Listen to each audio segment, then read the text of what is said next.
and take you straight to Parliament, where the Finance Minister Ken Ofori-Atta is presenting the first quarter 2021 budgets for approval.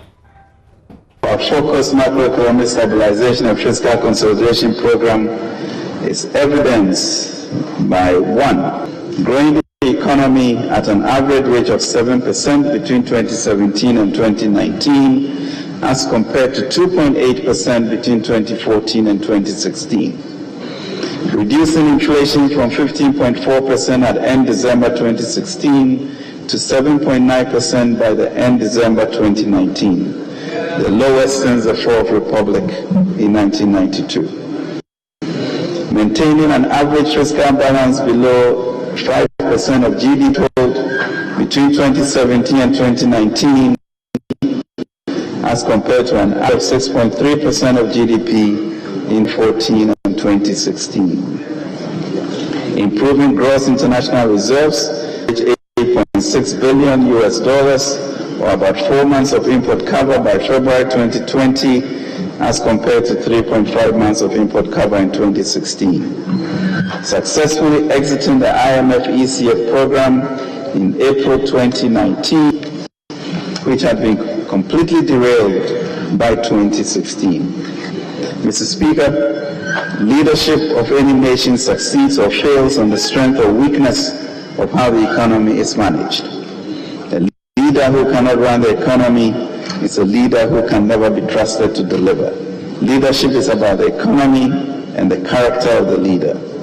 It is about knowing how to grasp the problems, the expertise to find solutions, the courage to take bold decisions, the conviction to stay the course, the competence to get it fixed, the compassion to cushion the impact on our people, and the vision to create new and transforming opportunities for the people out of the situation. I recall how in 2014, according to a Bloomberg annual table, the CD was the worst performing in the entire world, only managing to perform better than the war-torn Havanian currency. Indeed, in dollar terms, Mr. Speaker, former president took an economy that was $64 billion in 2013 and shrank it down to $55 billion in 2016. This means that as in office, that administration managed to achieve an unenviable record of reducing the Ghanaian economy by nearly $10 billion. These, Mr. Speaker, are the facts. Mr. Speaker, in 2001, Ghana had no choice but to swallow her pride and to sign up to the HIPIC initiative, a legacy led by the outgoing NDC government. Thankfully, Mr. Speaker, President Jerry Kufuor got us to completion point in record time and came out of HIPIC.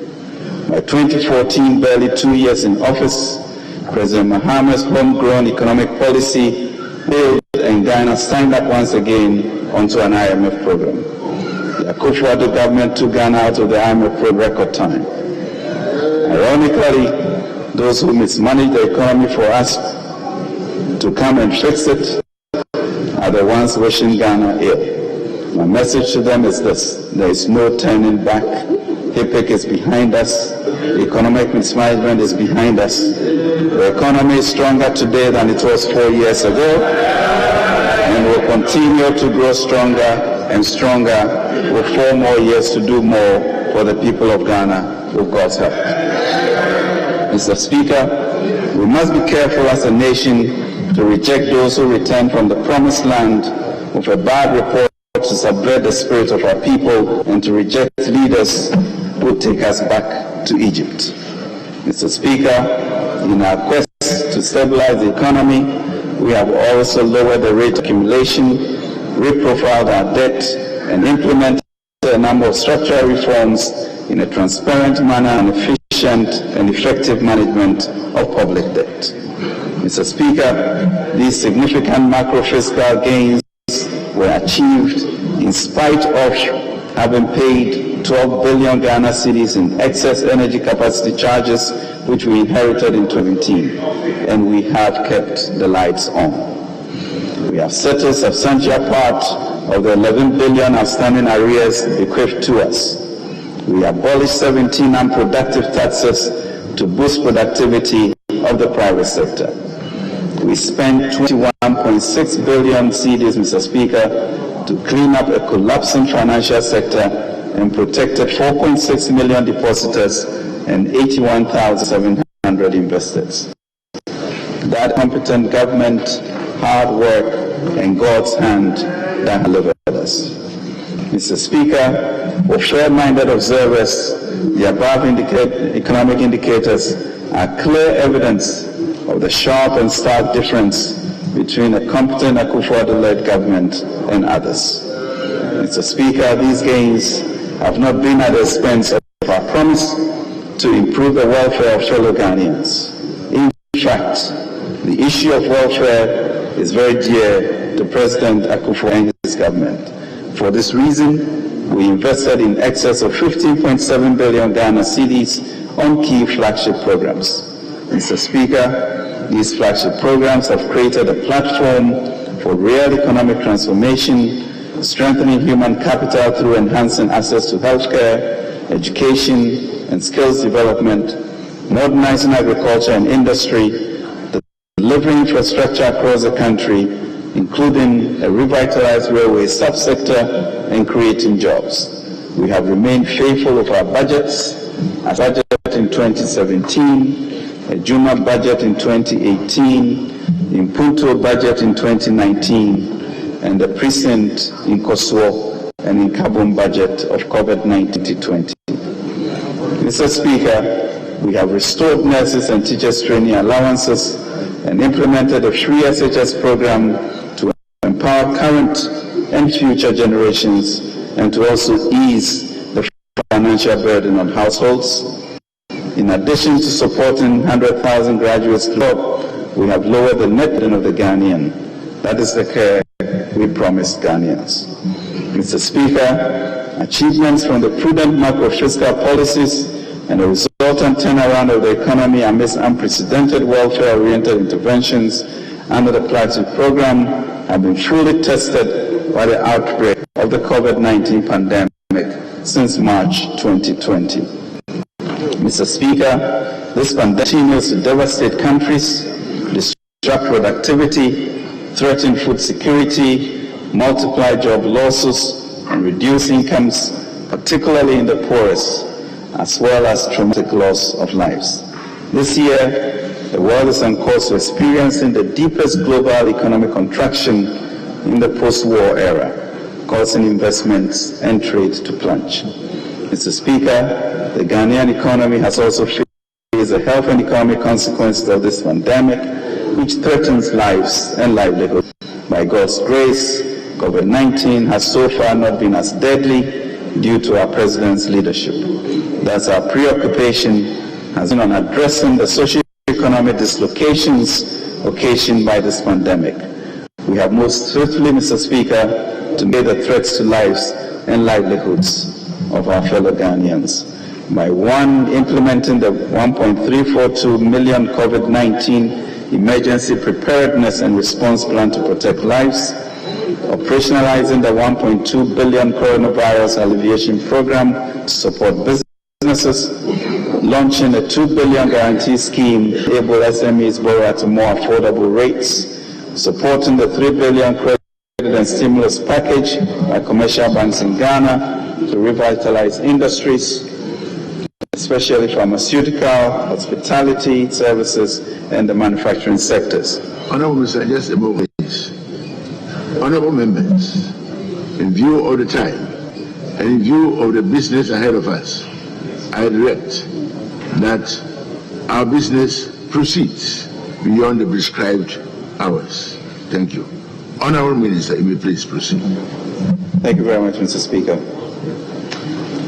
Mr. Speaker, leadership is best tested in times of crisis, whether it is to do with the crisis of doing so, the crisis of homegrown economic mismanagement, or the imported crisis of a global pandemic like the novel coronavirus. It is when crisis hits, Mr. Speaker, that the people see and feel who a real leader is and who is not. Earlier in March, President Akufo-Addo told the nation, "We know how to bring the economy back to life. What we do not know is how to bring people back to life. Therefore, protect people's lives, then their livelihoods." Mr. Speaker, those words were truly profound and true to his character. The President has put his leadership skills just where his mouth is. Government set out to protect people's lives and then their livelihoods as well. The whole world, and more importantly, the vast majority of Ghanaians know that the President and his team have managed the COVID-19 crisis far better than most countries in the world. Indeed, our efforts have been adjudged as among the best 3 in the world. Mr. Speaker, the robustness of our macroeconomic fundamentals and the efficacy of government's COVID mitigation measures have been borne out by recent indicators. According to the Bank of Ghana's survey in August 2020, consumer confidence is bouncing back strongly and is currently above pre-COVID-19 low levels. Business confidence has also increased, although below pre-lockdown levels. About 95% of the surveyed showed strong optimism, reflecting the improving macroeconomic conditions, stability in the exchange rate, lower input prices in lending rates, and positive industry prospects. Accordingly, the projected growth rate 2020 reported in July has been revised from 0.9% to 1.9% to reflect these dynamics. As the Bank of Ghana stated, the green shoot of rebounding economic activity are clearly with us. We must be thankful to God for these encouraging developments. This and other assessments provoke a degree of optimism and reveals that bold and effective measures implemented by government have been key in quickening the pace of economic recovery.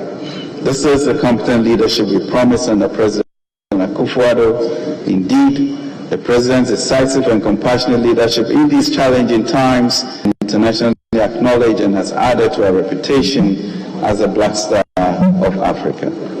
Mr. Speaker, our efforts to protect lives and preserve lives, coupled with the impact of the pandemic on revenues and expenditures, resulted in fiscal deficit of 11.4% of GDP.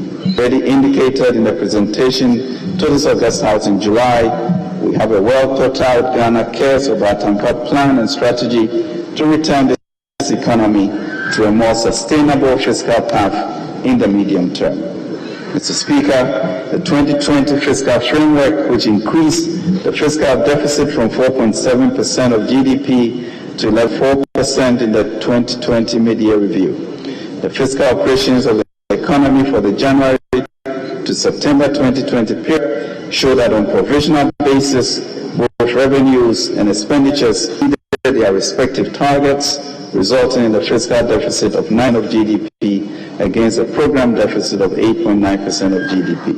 More specifically, total revenues and grant period, which totaled 36.7 billion Ghana cedis, exceeded the target of 35.7 billion Ghana cedis by 972.7 million Ghana cedis, or 2.7%. Total expenditures, including arrears cleared at the hand, amounted to 71.3 billion against a target of 70 billion Ghana cedis, showing a deviation of 1.3 billion Ghana cedis, or 1.8% from target.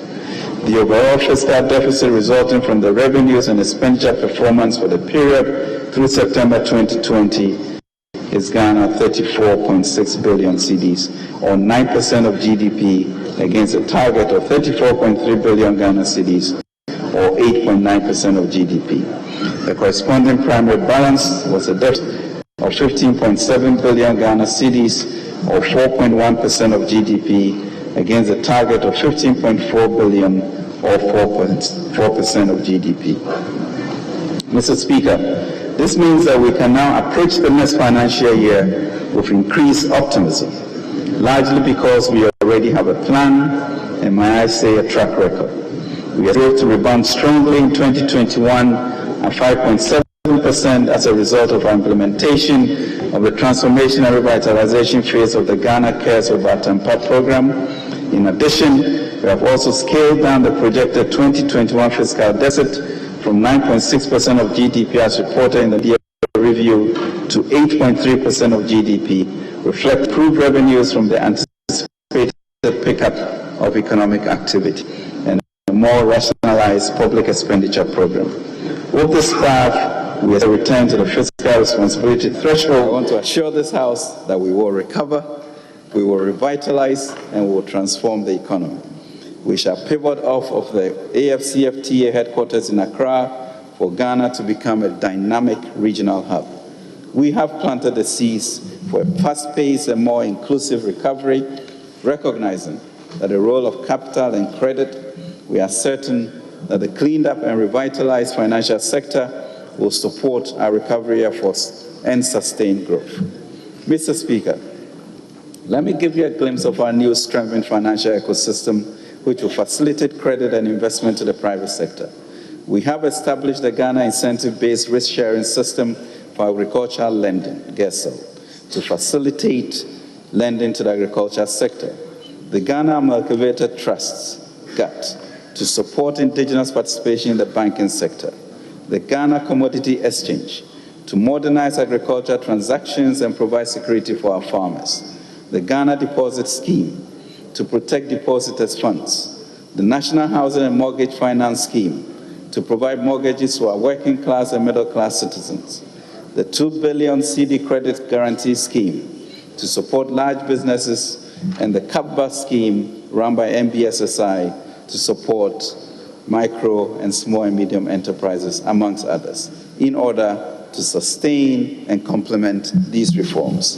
Mr. Speaker, we have also established a new National Development Bank, which already has commitments of over $500 million as a wholesale bank to further support these financial institutions. Mr. Speaker, we will see significant investment in infrastructure, especially affordable housing.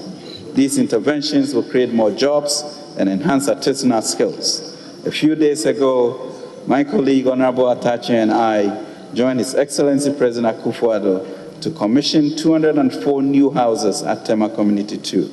These houses were largely constructed and supervised by local contractors and consultants under the National Mortgage and Housing Fund scheme. This project was completed in 9 months amidst COVID-19 pandemic and created over 1,500 jobs.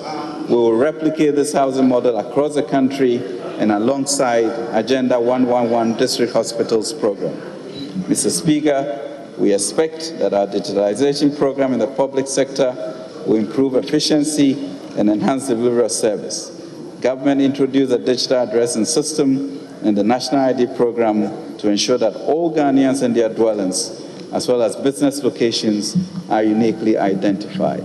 All these efforts have been made to formalize the economy and improve our global competitiveness.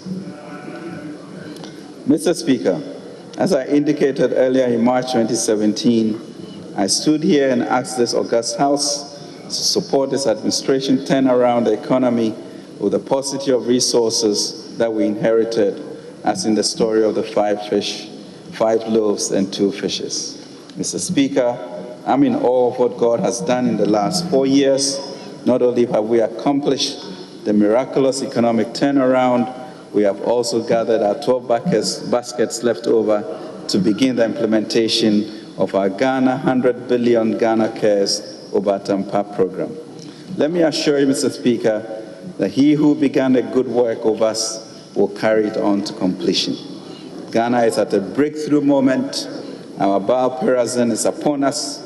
But, Mr. Speaker, we must, as a nation, be prepared to work hard, to burden share, and to sacrifice for the national good, and to desist from difficult negotiations at such times of a global pandemic.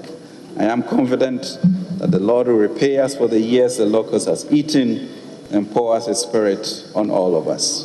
Mr. Speaker, I want to reassure the House that despite the setbacks from the pandemic, we are on track to recover. We have made adequate budgetary provision to ensure that the elections are conducted in a safe and secure environment. Government has also instituted various security measures to ensure we have peaceful elections and effectively contain all threats. Mr. Speaker, for the purposes of the 2021 expenditure in advance of appropriation, we projected the 2021 first quarter total revenue and grants of 13.3 billion, while total expenditures, including the clearance of arrears, is projected at 24 billion. The results in the projected fiscal deficit of 10.7 billion for the period. Mr. Speaker, to support the 2021 budget and liability management, we plan to source funding from the international capital markets. This will comprise the issuance of sovereign bonds of $3 billion, with the option to increase it to $5 billion should market conditions prove favorable. Out of the amount to be raised, 1.5 billion will be used to support the 2021 budget and 3.5 billion for liability management. Mr. Speaker, we will require an amount of 27.4 billion to carry on the services of government until the expiration of 3 months from the beginning of the 2021 financial year. The total amount is to cover government operations such as compensation of employees, ex gratia awards, interest and amortization, transfer to statutory funds, critical programs and goods and services, and CAPEX allocations of MDAs. Mr. Speaker, the programs include work on the Agenda 111 district and regional hospitals, which commence in 2020 to ensure health facilities are available in all deprived places. Currently, 88 site plans have been submitted by the district assemblies, and contractors and consultants are being procured. The rehabilitation of Effiang Kwanta and Accra psychiatric hospitals and the construction of the 2 psychiatric hospitals in Kumasi and Tamale would also be fast-tracked. Funds have also been provided to facilitate the reopening of schools in the early part of 2021. If we continue to keep the spread of new infections of the COVID-19 virus at its current low levels. In furtherance of government's TVET agenda, next year will witness the start of the Jobs and Skills Project to support apprenticeships and competency-based training curriculum development in over 100 trade areas and entrepreneurships. Also, we'll see the beginning of construction of our flagship state-of-the-art TVET centers, 2 per region, fully equipped with modern training facilities in 33 trades professions across 11 economic sectors. Mr. Speaker, the details of the expenditure are as follows: compensation of employees, 7.7 billion Ghana cedis, use of goods and services, 1.6 billion Ghana cedis, interest payments, 7 billion Ghana cedis, subsidies, 259 million Ghana cedis, grants to other government units, 4.3 billion Ghana cedis, social benefits, 41 million Ghana cedis, other expenditure, 813 million Ghana cedis, CAPEX, 1.9 billion Ghana cedis, making a total expenditure of 23.665 billion Ghana cedis. Arrears clearance of 350 million Ghana cedis, amortization of 3.42 billion Ghana cedis. Total appropriation, Mr. Speaker, 27 billion 434 million 180,520 Ghana cedis. Mr. Speaker, this expenditure in advance of appropriation form part of the projected revenue expenditure estimates and financing for 2021, attached as Appendix 1A to 1C. The breakdown of allocations to MDAs for January to March 2021 are also attached as Appendix 2A to 2D. Mr. Speaker, the Comptroller and Accountant General will ensure that all ministries, departments, and agencies operate strictly within the levels set in the expenditure in advance of appropriation to be approved by this august House. Mr. Speaker, the Ministry of Finance will submit a more detailed 2021 budget statement and economic policy of government to this august House by March 2021. Mr. Speaker, we are confident that because of God's guidance and support, the President's leadership and our performance, Ghanaians will return the MPP government to power for 4 more years for Nana to do even more, and also to continue with our economic revitalization and transformation program, to improve the quality of livelihood for our citizens who are, in the end, the people who matter. Every decision or program that we have is to ensure that our people who matter benefit from this. We should recap the dividends from this transparent government in a democratic governance that the MPP has been able to implement. Mr. Speaker, specifically, we will continue to implement measures that will result in significant improvements in business regulations and their implementation. Digitization to improve quality and transparency of public service delivery, expanding access to finance for Ghanaian businesses, skills training, and energy sector reform when Ghanaians give us another mandate to ensure that Ghana goes beyond aid.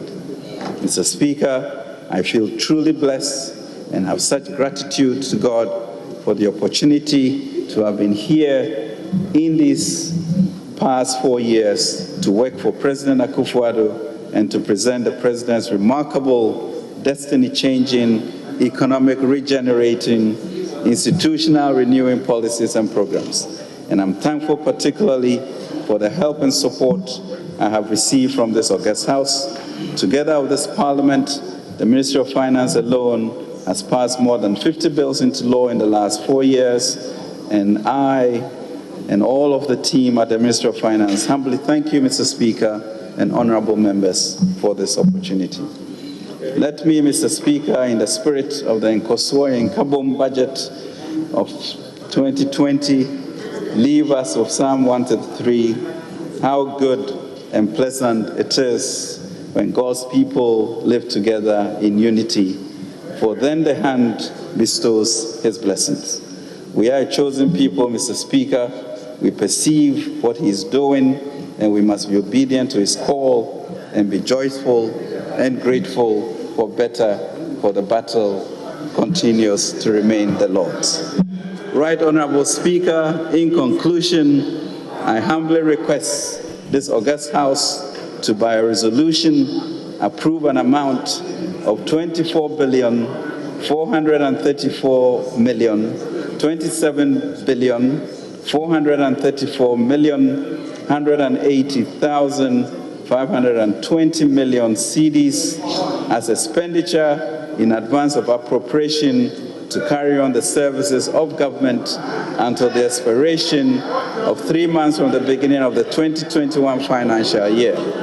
We also request approval for the issuance of sovereign bonds of US $33 billion with the option to increase it to $5 billion should market conditions prove favorable. Mr. Speaker, I so move, and I accordingly present the papers to the House.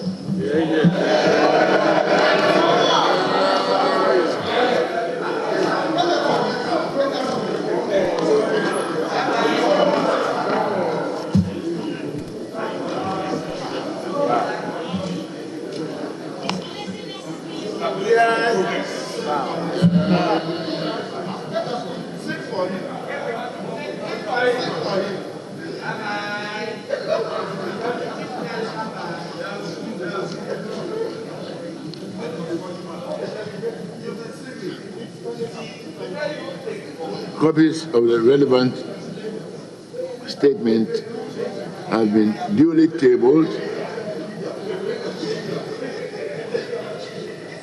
As in the presentation of the substantive budget, no comment is allowed after the presentation by the Honourable Minister at this stage,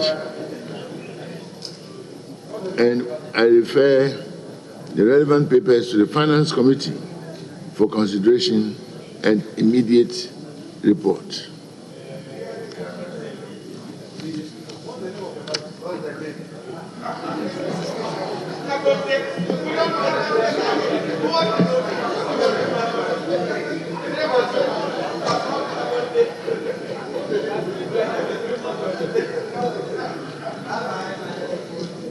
Honourable Minister,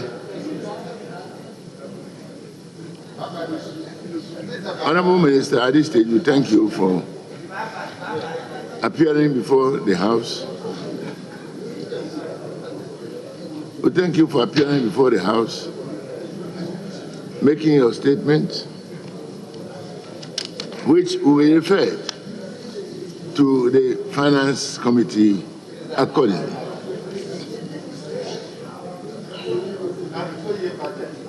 Yes. So accordingly, what is on the order paper has been done in respect of the motion item. Where is your order paper?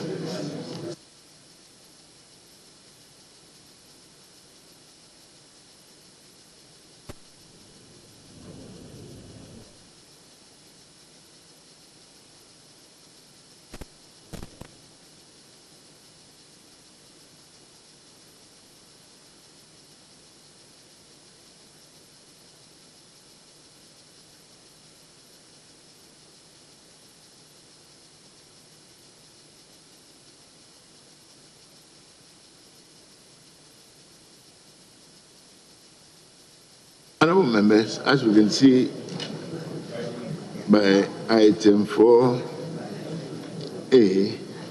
Honorable Minister for Finance has laid the expenditure in advance of appropriation for January to March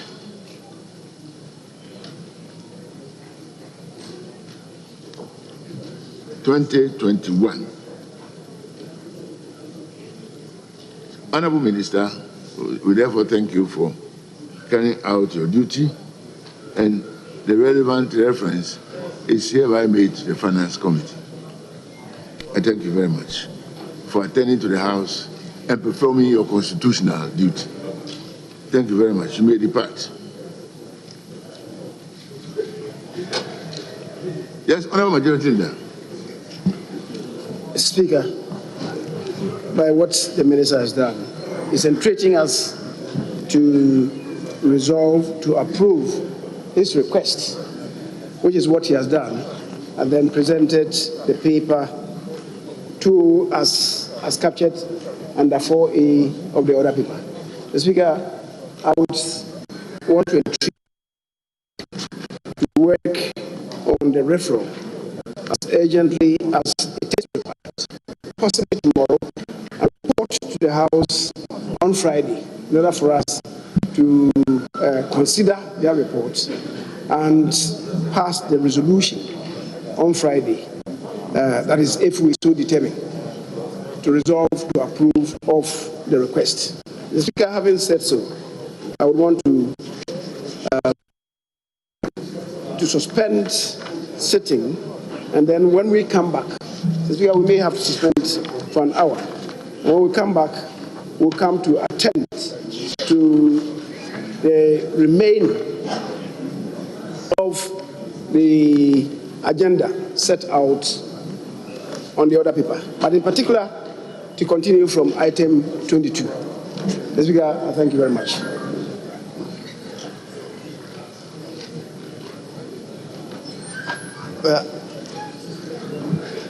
Mr. Speaker, I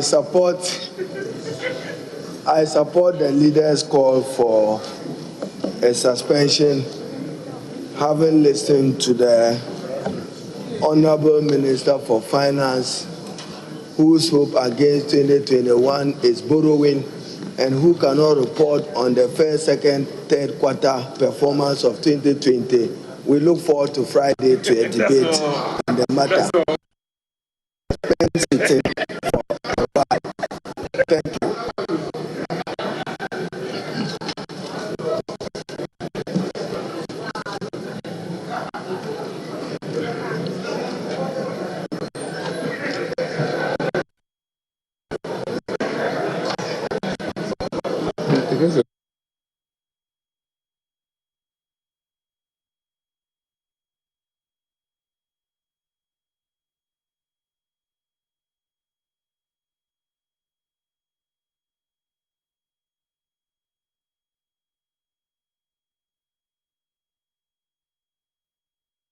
And as you've just witnessed, the Parliament is just about rising. The Finance Minister just finished presenting the budget. He's asking for an amount of 27.4 billion Ghana cedis to carry on the services of government until the expiration of 3 months from the beginning of the 2021 financial year.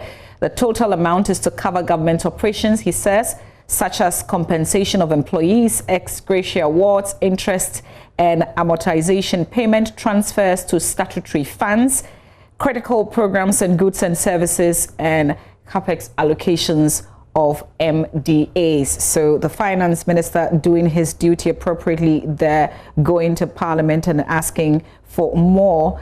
In conclusion of that presentation, the Finance Minister asked the House by resolution to approve an amount of 27,434,180,520 Ghana cedis as expenditure in advance of appropriation to carry on the services of government, of course, until the expiration of that 3 months from the beginning of 2021. That's from January to March 2021. Also requesting approval for the issuance of sovereign bonds of $3 billion with the option to increase it to $5 billion should market conditions prove favorable.